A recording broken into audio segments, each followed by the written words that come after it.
વડોદરાના દશરથ ગામમાં શોરૂમમાં ગાડીઓ ધોનાર 42 વર્ષીય ઈસમની પથ્થર મારીને નિર્મમ હત્યા કરી દેવામાં આવતા ચકચાર મચી ગઈ છે.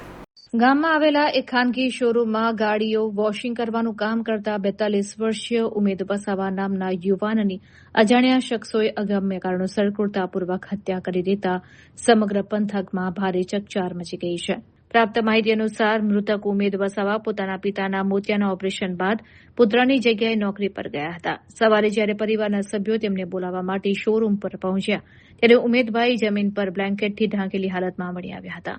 તેમની નજીક એક મોટો પથ્થર પણ પડેલો હતો. પરિવારે બ્લેન્કેટ હટાવીને જોયું તો ઉમેદભાઈ લોહીલુહાણ હાલતમાં મૃત પડ્યા હતા. જે દ્રશ્ય જોઈને પરિવાર સ્તબ્ધ થઈ ગયો હતો.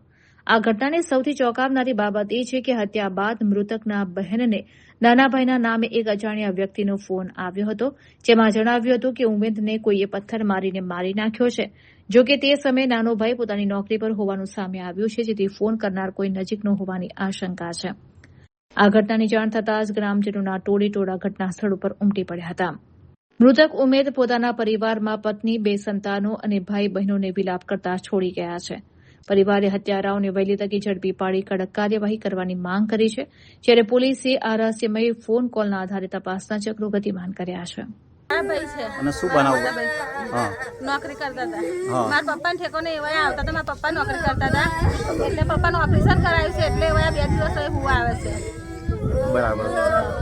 એવું કહેવાય કે તમને કોઈ ફોન કરીને જાણ કરી હતી? હા, મને કોઈ ફોન કરીને જાણ કરી છે. એવું કીધું કે તું જલ્દી આય, ટીનાબેન કોકે મારી નાખ્યા છે અને માથું બાથું બધું ચીબી નાખ્યું છે અને હું સૂર્ય બોલું છું એટલું કીધું મને.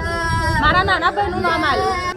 આપણે તો મારો છોકરો મોટો છે ત્યાં મેં આખું ઓપરેશન કરાયું આંખોનું. એટલે હોય કે પપ્પા તમે 2 દાડા આરામ કરો, હું તમારા બદલામાં જાઉં છું. એટલે હવે એવો આવતો હતો 2 દાડા તો 2 દાડા થયા. આ ત્રીજી દાડા તો એને આ બનાવ્યો. પરણિત હતા એ ભાઈ? મરનાર પરણિત હતા છે. 2 છોકરીઓ, 1 છોકરો છે. કોઈની પર શંકા ખરી આપણે? ના, એવું કોઈની જોડે દુશ્મની જ નહીં રાખી સાહેબ. એને કોઈ મગજ મારી જ નહીં કોઈની જોડે. એની નોકરી ભલી ને ભલો.